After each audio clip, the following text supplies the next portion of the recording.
Hi everyone, welcome to Roshnisfoodnlife. എന്തൊക്കെയാണ് എല്ലാവർക്കും വിശേഷങ്ങളൊക്കെ? സുഖമായിട്ടിരിക്കുന്നു എല്ലാവരും. അപ്പോൾ ഇവിടെയും ഞങ്ങൾ സുഖമായിട്ടിരിക്കുന്നു, കുഴപ്പമൊന്നുമില്ല, ഹാപ്പിയാണ്. അപ്പോൾ ഇന്നത്തെ നമ്മുടെ റെസിപ്പി എന്ന് വെച്ച് കഴിഞ്ഞാൽ വീണ്ടും കേക്കാണ്. അപ്പം കേക്കിന് ഒരുപാട് ലവേഴ്സ് ഉണ്ടെന്ന് അറിയാം. അപ്പോൾ ഒരുപാട് പേര് പറയുന്നുണ്ട് ഇങ്ങനെ കേക്ക് ചെയ്യണം എന്നൊക്കെ. അപ്പോൾ ഞാൻ വിചാരിച്ചു ഇന്നും ഒരു കേക്കാവാണ്.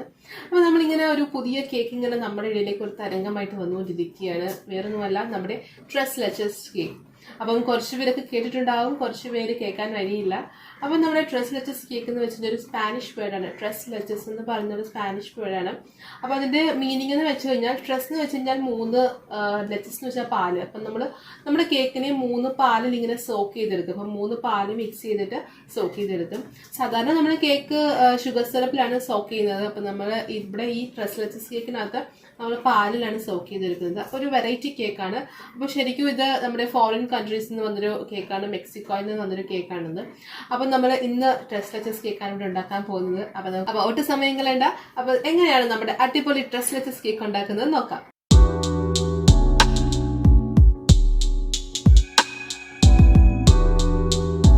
അപ്പോൾ നമ്മുടെ ട്രെസ്ലെച്ചസ് കേക്ക് ഉണ്ടാക്കാനായിട്ട് അപ്പോൾ ഞാനിവിടെ ഇൻഗ്രീഡിയൻസ് ഒക്കെ സെറ്റ് ആക്കിയിട്ടുണ്ട്. അപ്പോൾ നമുക്ക് എന്തൊക്കെയാണെന്ന് നോക്കാം. അപ്പോൾ ഞാൻ 1 കപ്പ് മൈദ എടുത്തിട്ടുണ്ട്. അതുപോലെ തന്നെ 1 കപ്പ് അളവിൽ തന്നെ ഞാൻ ഓറഞ്ച് ജ്യൂസ് എടുത്തിട്ടുണ്ട്. അപ്പോൾ ഞാൻ ഓറഞ്ചിനെ മിക്സിയിൽ ഇട്ടൊന്ന് അടിച്ച് ജ്യൂസാക്കി എടുത്തതാണ് കേട്ടോ. പിന്നെ ഞാൻ ബേക്കിംഗ് പൗഡറും ബേക്കിംഗ് സോഡയും എടുത്തിട്ടുണ്ട്. പിന്നെ ഞാൻ 1 മുട്ട ആഡ് ചെയ്യുന്നുള്ളൂ. അല്ലെങ്കിൽ മുട്ടയുടെ ടേസ്റ്റ് ഒരുപാട് നിൽക്കുന്നത് എനിക്ക് ഇഷ്ടമല്ലാത്തതുകൊണ്ട് തന്നെ 1 മുട്ട ചേർക്കുന്നുള്ളൂ. അപ്പോൾ അതിനെ ഓവർകം ചെയ്യാനായിട്ട് തന്നെ നമുക്ക് കുറച്ച് വാനില എസൻസ് ആഡ് ചെയ്യുന്നുണ്ട്. അപ്പോൾ ചെറിയൊരു ഫ്ലേവറും കിട്ടും. ആ മുട്ടയുടെ ആ മണം നമുക്ക് അങ്ങോട്ട് ഫീൽ ചെയ്യത്തില്ല. അതുകൊണ്ട് തന്നെ ഞാൻ വാനില എസൻസ് എടുത്തിട്ടുണ്ട്. അപ്പോൾ ഞാൻ 1 ടീസ്പൂൺ വാനില എസൻസ് ആഡ് ചെയ്യുന്നുണ്ട്. 1/2 കപ്പ് പഞ്ചസാര എടുത്തിട്ടുണ്ട്. അതുപോലെ തന്നെ 1/4 കപ്പ് നമ്മുടെ ഓയിൽ എന്ന് പറയുമ്പോൾ ഞാൻ സൺഫ്ലവർ ഓയിലാണ് ആഡ് ചെയ്യുന്നത്. അപ്പം വെളിച്ചെണ്ണ യൂസ് ചെയ്യുന്നത് കേട്ടോ. അപ്പം പാം ഓയിലോ സൺഫ്ലവർ ഓയിലോ ഏത് ഓയിൽ വേണമെങ്കിലും യൂസ് ചെയ്യാം. അപ്പോൾ ഇത്രയും ഇൻഗ്രീഡിയൻസ് വെച്ചിട്ട് നമുക്ക് കേക്ക് ഉണ്ടാക്കിയെടുക്കാം. അതിനുശേഷം ബാക്കി പ്രൊസീജിയേഴ്സ് ഒക്കെ ഞാൻ കാണിച്ചു തരാമേ. അപ്പോൾ നമുക്ക് മുട്ടയൊന്ന് നന്നായിട്ട് ബീറ്റ് ചെയ്തെടുക്കണം. അപ്പോൾ ഞാൻ മിക്സർ യൂസ് ചെയ്തിട്ടാണ് ബീറ്റ് ചെയ്തെടുക്കുന്നത്.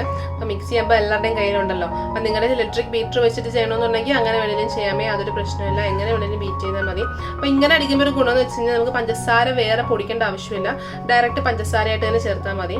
അപ്പോൾ ഞാനിവിടെ 1 മുട്ട ചേർത്തിട്ടുണ്ട്. അപ്പോൾ പഞ്ചസാര ഞാൻ 1/2 കപ്പ് പഞ്ചസാര എടുത്തിട്ടുണ്ട്. അപ്പോൾ നമുക്ക് കുറേശ്ശെ ചേർത്ത് കൊടുക്കാം. അപ്പോൾ ഒരു 4 ടേബിൾ സ്പൂൺ, അതായത് ഒരു 1/4 കപ്പ് പഞ്ചസാര ആദ്യം ചേർത്ത് ഒന്ന് ബീറ്റ് ചെയ്തിട്ട് പിന്നെ നമുക്ക് ബാക്കിയും കൂടെ ചേർത്ത് കൊടുക്കാമേ. അപ്പൊ ഞാനിവിടെ ഒരു 1/4 കപ്പ് പഞ്ചസാര ആദ്യം ചേർക്കുന്നുണ്ട്. അപ്പൊ ഞാനിപ്പോ മുട്ടയും പഞ്ചസാരയും ചേർത്ത് അടിച്ചെടുത്തോണ്ട് വന്നിട്ടുണ്ട്. അപ്പൊ ഇനി നമുക്ക് ബാക്കി പഞ്ചസാരയും കൂടെ ചേർക്കാനുണ്ട്. ബാക്കി പഞ്ചസാരയും കൂടെ നമുക്ക് ചേർത്ത് കൊടുക്കാം. അപ്പൊ അതിനോടൊപ്പം തന്നെ ഞാൻ വാനില എസൻസ് കൂടെ ഇതിന്റെ കൂടെ ആഡ് ചെയ്യുകയാണ് കേട്ടോ. അപ്പൊ ഞാൻ 1 ടീസ്പൂൺ വാനില എസൻസ് കൂടെ ആഡ് ചെയ്തിട്ട് നമുക്ക് നന്നായിട്ട് ബീറ്റ് ചെയ്തുകൊണ്ട് വരാം. അപ്പൊ നമ്മുടെ വാനില എസൻസും നമ്മുടെ പഞ്ചസാരയും അതുപോലെ തന്നെ മുട്ടയും കൂടെ നന്നായിട്ട് ബീറ്റ് ചെയ്തിട്ടുണ്ട്. നന്നായിട്ട് പതഞ്ഞു വന്നിട്ടുണ്ട്. അപ്പൊ നല്ല മുട്ടയുടെ മഞ്ഞ നിറമൊക്കെ മാറിയിട്ട് കണ്ടോ. അപ്പൊ പഞ്ചസാര എല്ലാം കൂടെ ചേർന്ന് ഒരു ഇളം മഞ്ഞ നിറത്തിലോട്ട്, അപ്പൊ വെള്ളം മഞ്ഞ എന്ന് പറയാൻ പറ്റത്തില്ല, ഏകദേശം ഒരു വെള്ള കളർ തന്നെ ആയിട്ടുണ്ട് നമുക്ക്. അപ്പൊ ഇനി നമുക്ക് എല്ലാം കൂടെ നമ്മുടെ ഓയിൽ മിക്സ് ചെയ്യാനുണ്ട്. അപ്പൊ നമ്മുടെ ഡ്രൈ ഇൻഗ്രീഡിയൻസ് മിക്സ് ചെയ്യാനുണ്ട്. ഓറഞ്ച് ജ്യൂസ് ആഡ് ചെയ്യാനുണ്ട്. അപ്പൊ അതെല്ലാം കൂടെ നമുക്കൊരു ബൗളിലോട്ട് ആഡ് ചെയ്തിട്ട് നന്നായിട്ട് മിക്സ് ചെയ്തെടുക്കാം. അപ്പൊ നമ്മുടെ കേക്ക് റെഡിയാക്കി എടുക്കാനായിട്ട് ഞാനിവിടെ ഒരു ബൗൾ എടുത്തിട്ടുണ്ട്. അപ്പൊ ബൗളിലേക്ക് നമ്മൾ നേരത്തെ തയ്യാറാക്കി നമ്മുടെ മുട്ടയുടെ മിക്സർ ഇല്ലേ, മുട്ടയും പഞ്ചസാരയും വാനില എസൻസും എല്ലാം കൂടെ ബീറ്റ് ചെയ്തെടുത്തത്, അപ്പൊ അത് നമുക്ക് ആഡ് ചെയ്ത് കൊടുക്കാം. അപ്പൊ ഞാൻ മിക്സിയിൽ അടിച്ചതേ ഉള്ളൂ. ഇപ്പൊ നിങ്ങളുടെ കയ്യിൽ ഇലക്ട്രിക് ബീറ്റർ ഉണ്ടെങ്കിൽ ഞാൻ നേരത്തെ പറഞ്ഞ പോലെ അത് വേണമെങ്കിലും യൂസ് ചെയ്യാം. അതെല്ലാം വിസ്ക് വെച്ച് അടിച്ചെടുക്കണമെന്നുണ്ടെങ്കിൽ അങ്ങനെ വേണമെങ്കിലും യൂസ് ചെയ്യാം കേട്ടോ.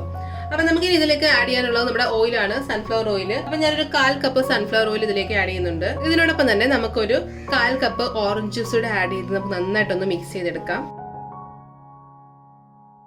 ഇനി നമുക്ക് നമ്മുടെ ഡ്രൈ ഇൻഗ്രീഡിയൻസ് ഒക്കെ നമുക്ക് ഇതിലേക്ക് ആഡ് ചെയ്ത് കൊടുക്കാം. അപ്പോൾ അതായത് നമ്മുടെ മൈദയും ബേക്കിംഗ് പൗഡറും ബേക്കിംഗ് സോഡയും എല്ലാം കൂടി ഇതിലേക്ക് ആഡ് ചെയ്ത് കൊടുക്കാം. അപ്പം ഞാനിവിടെ മൈദ എന്ന് പറയുമ്പോൾ ഞാനിവിടെ 1 കപ്പ് മൈദയാണ് ഇവിടെ ചേർക്കുന്നത്. അപ്പം നമുക്ക് അരിച്ചെടുക്കണം. ഞാൻ എപ്പോഴും പറയാറുള്ളത് പോലെ അരിച്ച് തന്നെ ഇടാൻ ശ്രദ്ധിക്കണം കേട്ടോ. ഇതിലേക്ക് നമ്മൾ ബേക്കിംഗ് സോഡ ആഡ് ചെയ്ത് കൊടുക്കാം. അതായത് 1/2 ടീസ്പൂൺ ബേക്കിംഗ് സോഡയാണ് കേട്ടോ ആഡ് ചെയ്യുന്നത്. അതുപോലെ തന്നെ നമുക്ക് 1 ടീസ്പൂൺ നമ്മുടെ ബേക്കിംഗ് പൗഡറൂടെ ആഡ് ചെയ്ത് കൊടുക്കാം.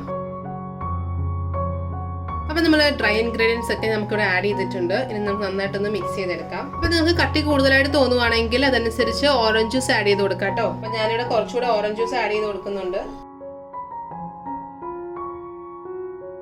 അപ്പൊ ഞാൻ ഇതിലേക്ക് ഓറഞ്ച് കളർ ആഡ് ചെയ്ത് കൊടുക്കുന്നുണ്ട് കേട്ടോ. അപ്പൊ ഞാനൊരു ഡ്രോപ്പ് ഓറഞ്ച് കളർ ആഡ് ചെയ്ത് കൊടുക്കുന്നുണ്ട്.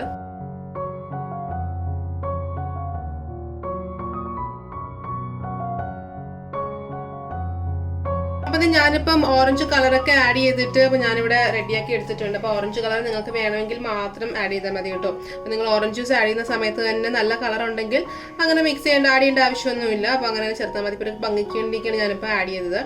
അപ്പോൾ അതുപോലെ തന്നെ ഒരുപാട് മിക്സിങ്ങിൻ്റെ ആവശ്യമില്ല. അപ്പോൾ നിങ്ങൾ എല്ലാം കൂടെ ചേർത്തിട്ട് നന്നായിട്ട് ഒന്ന് മിക്സ് ചെയ്തെടുത്താൽ മതി. അപ്പോൾ ഈ പരുവം കണ്ടോ, ഈ ഇങ്ങനെ റിബൺ പോലെ ഇങ്ങനെ വീഴുന്നതാണ് നമ്മുടെ കേക്കിൻ്റെ ഈ പരുവം എന്ന് പറയുന്നത്. അത് മാത്രമല്ല നമ്മൾ ഇളക്കുമ്പോൾ തന്നെ നമുക്ക് മനസ്സിലാവും, നല്ല സ്മൂത്ത് ആയിട്ട് വന്നിട്ടുണ്ടെന്ന് നമുക്ക് മനസ്സിലാവും. അപ്പോൾ ഈ പരുവാകുമ്പോൾ നിർത്തണം. അപ്പോൾ നമുക്കിനി ഇതൊരു കേക്ക് ടിന്നിലോട്ട് മാറ്റാം. അപ്പോൾ നമ്മുടെ ട്രെസ്ലെച്ചസ് കേക്ക് എന്ന് പറയുന്നത് കൂടുതലും സ്ക്വയർ ഷേപ്പിലാണ് കേട്ടോ ഇരിക്കുന്നത്. അതുകൊണ്ട് തന്നെ മാക്സിമം സ്ക്വയർ ട്രേ യൂസ് ചെയ്യുന്നതാണ് നല്ലത്. ഇനി അല്ല നിങ്ങളുടെ റൗണ്ട് ഉള്ളെങ്കിൽ കുഴപ്പമില്ല, അങ്ങനെ തന്നെ ചെയ്താൽ മതി, ഒരു കുഴപ്പമില്ല. നമ്മൾ വീട്ടിൽ കഴിക്കാനല്ലേ, അപ്പോൾ പിന്നെ കുഴപ്പമൊന്നുമില്ല. അപ്പം നമ്മൾ എവിടെയെങ്കിലും സെർവ് ചെയ്യുമ്പോഴൊക്കെയാണ് നമ്മൾ സ്ക്വയർ ഷേപ്പൊക്കെ നോക്കുന്നത്. വീട്ടിൽ കഴിക്കാനായിട്ട് കുഴപ്പമില്ല, ഏത് ഷേപ്പ് വേണമെങ്കിലും യൂസ് ചെയ്യാം കേട്ടോ. അപ്പോൾ ഞാനിവിടെ ഒരു സ്ക്വയർ ട്രേ ആണ് എടുത്തിരിക്കുന്നത്. അപ്പോൾ അതിലേക്ക് നമുക്ക് ഒഴിച്ചു കൊടുക്കാം. അപ്പോൾ നിങ്ങളുടെ കയ്യിൽ ബട്ടർ പേപ്പർ ഉണ്ടെങ്കിൽ അത് യൂസ് ചെയ്താൽ മതി. ഇപ്പോൾ അതെല്ലാം നമ്മുടെ എണ്ണയും നമ്മൾ അതുപോലെ തന്നെ മൈദയും തട്ടിയെടുക്കുവാണെങ്കിൽ, ടെസ്റ്റ് ചെയ്തെടുക്കുവാണെങ്കിൽ അങ്ങനെ വേണമെങ്കിൽ ചെയ്യാം, ഇഷ്ടമുള്ള രീതിയിൽ ചെയ്യാം. അപ്പോൾ ഞാനിവിടെ ടെസ്റ്റ് ചെയ്തെടുത്തിട്ടുണ്ട് അതിലേക്ക്. അപ്പോൾ നമ്മൾ ബാറ്ററിയുടെ ഒഴിച്ചു കൊടുത്തിട്ടുണ്ട്. അപ്പം ചെറുതായിട്ട് നമുക്ക് തട്ടി കൊടുക്കാം. അപ്പോൾ എന്തെങ്കിലും എയർ ബബിൾസ് ഉണ്ടെങ്കിൽ പുറത്ത് പോകാനായിട്ട് ചെറുതായിട്ട് തട്ടി കൊടുക്കാം. അപ്പം പ്രത്യേകം ശ്രദ്ധിക്കേണ്ടത് നിറച്ചൊഴിക്കരുത്, ഒന്നെങ്കിൽ പകുതി തൊട്ട് മുക്കാൽ വരെ ഒഴിക്കാവൂ. കാരണം നമ്മുടെ കേക്ക് പൊങ്ങി വരുമ്പോൾ അല്ലെങ്കിൽ ഒരുപാട് പുറത്ത് പോകാനും ക്രാക്ക് വരാനും സാധ്യതയുണ്ട്. അപ്പോൾ ജസ്റ്റ് നമുക്ക് തട്ടി കൊടുക്കാം. അപ്പം ഞാനിവിടെ കേക്കിനെ സ്റ്റീം ചെയ്തെടുക്കാൻ പോകാനും കേട്ടോ. അപ്പം ഞാനിവിടെ ബേക്ക് ചെയ്യുന്നില്ല, അതിനുവരെ സ്റ്റീം ചെയ്യാണ്. നമ്മുടെ സാധാരണ ഇഡ്ഡലി പാത്രത്തിൽ വെച്ചിട്ടാണ് ഞാൻ സ്റ്റീം ചെയ്യാൻ പോകുന്നത്. അപ്പം നിങ്ങൾക്ക് ബേക്ക് ചെയ്തെടുക്കണമെന്നുണ്ടെങ്കിൽ കുക്കറിലോ അല്ലെങ്കിൽ ഏതെങ്കിലും അടികൊട്ടിയുള്ള പാത്രത്തിൽ വെച്ചിട്ടോ അതല്ലെങ്കിൽ ഓവനിൽ വെച്ചിട്ട് വേണമെങ്കിൽ നിങ്ങൾക്ക് ബേക്ക് ചെയ്തെടുക്കാം കേട്ടോ. അപ്പോൾ ഞാനിവിടെ നമ്മുടെ ഇഡ്ഡലി കുക്കർ ഒന്ന് പ്രീ ഹീറ്റ് ചെയ്യാൻ വേണ്ടി വെച്ചിട്ടുണ്ട്. പ്രീ ഹീറ്റ് ചെയ്യുന്ന വെച്ച് കഴിഞ്ഞാൽ നമ്മുടെ വെള്ളം ഒഴിച്ച് തട്ടിട്ടിട്ട് അടച്ച് വെച്ചേക്കുക. അപ്പം നല്ല ആവി വന്നു കഴിയുമ്പോൾ വേണം നമ്മുടെ ഈ കേക്കിന്റെ ബാറ്റർ അടങ്ങിയ ടിൻ അല്ലെങ്കിൽ ട്രേ നമുക്ക് ഇറക്കി വെക്കാനായിട്ട്.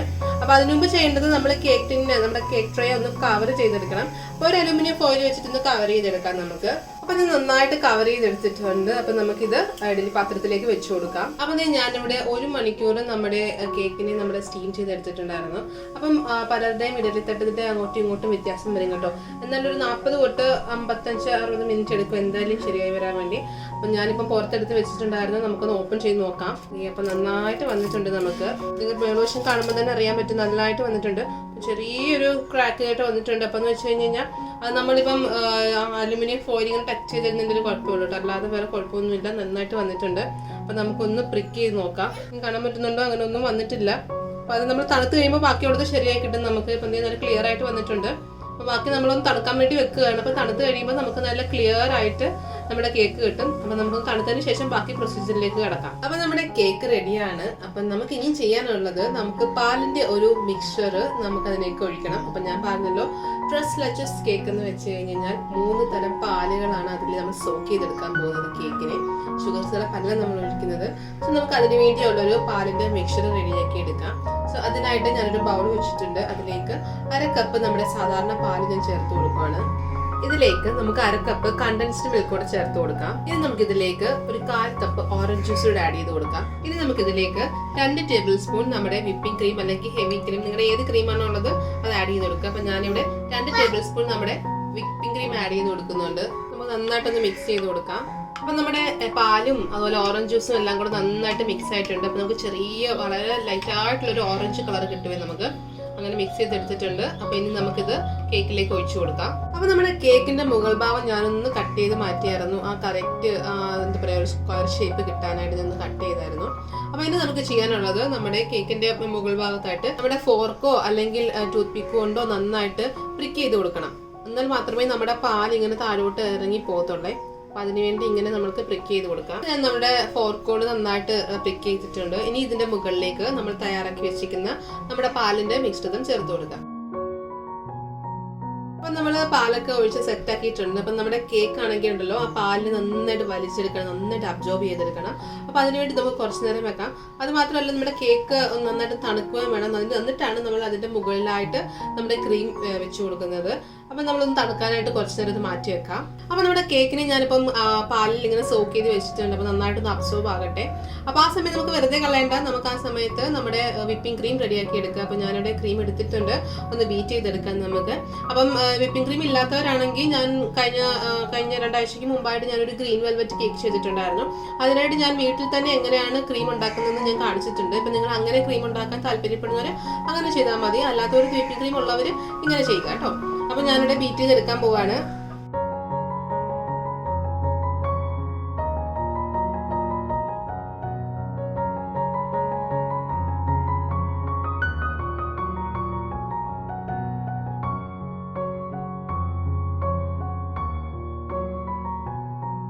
നമ്മുടെ വിപ്പിംഗ് ക്രീം കറക്റ്റ് സ്റ്റിഫ് പീക്കായിട്ട് വന്നിട്ടുണ്ട്. അപ്പം കണ്ടോ, നല്ല സ്റ്റിഫായിട്ട് വന്നിട്ടുണ്ട്. അപ്പോൾ ഇതാണ് നമ്മുടെ വിപ്പിംഗ് ക്രീമിന്റെ പരുവെന്ന് പറയുന്നത്. സ്റ്റിഫ് പീക്ക് വരണം. അപ്പം ഞാനൊരു ഹാൻഡ് ബ്ലെൻഡർ വെച്ചിട്ടാണ് കേട്ടോ അപ്പം ഞാൻ മിക്സ് ചെയ്തത്. അപ്പം നമ്മുടെ വിപ്പിംഗ് ക്രീം തയ്യാറാക്കി എടുത്തത്. അപ്പം നിങ്ങൾക്ക് ഇഷ്ടം നിങ്ങളുടെ കയ്യിൽ എന്താണോ ഉള്ളത് അത് വെച്ചിട്ട് ഇപ്പം ഒരു വിസ്ക് വെച്ചിട്ടാണെങ്കിൽ നന്നായിട്ട് ബീറ്റ് ചെയ്തെടുത്താൽ മതി കേട്ടോ. നമ്മുടെ കേക്ക് നന്നായിട്ട് പാലിനെ അബ്സോർബ് ചെയ്തെടുത്തിട്ടുണ്ട്. കുറച്ച് നേരം ഇരുന്ന് നന്നായിട്ട് തണുക്കുകയും ചെയ്തിട്ടുണ്ട്. അപ്പം നമുക്ക് ഇനി ചെയ്യാനുള്ളത് നമ്മുടെ വിപ്പിംഗ് ക്രീമിനെ നമ്മുടെ കേക്കിന്റെ പുറത്ത് നന്നായിട്ട് സ്പ്രെഡ് ചെയ്ത് കൊടുക്കണം.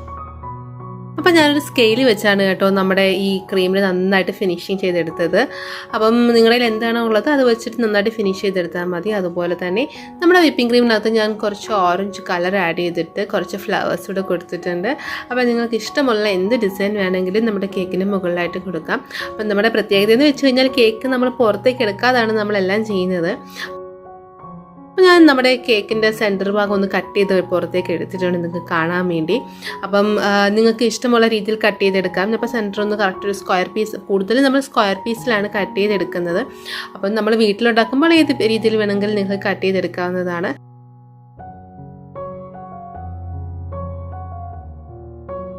അപ്പം കണ്ടില്ലേ, നല്ല പെർഫെക്റ്റ് ആയിട്ട് വന്നിട്ടുണ്ട്. നല്ല ക്രീമിൻ്റെ ലെയറും അതുപോലെ തന്നെ കേക്കാണെങ്കിലും ഭയങ്കര സോഫ്റ്റാണ്. നമ്മൾ വായിലിട്ടാൽ തന്നെ അലിഞ്ഞു പോകുന്ന രീതിയിലുള്ള കേക്കാണിത്. വേറെ ട്രൈ ചെയ്ത് നോക്കണം. അപ്പം ഞാൻ അതിൻ്റെ മുകളിലായിട്ട് കുറച്ച് നമ്മുടെ ബാക്കി വന്ന പാല് ഞാൻ ഒഴിച്ചിട്ടുണ്ട് ആ പ്ലേറ്റിലേക്ക്.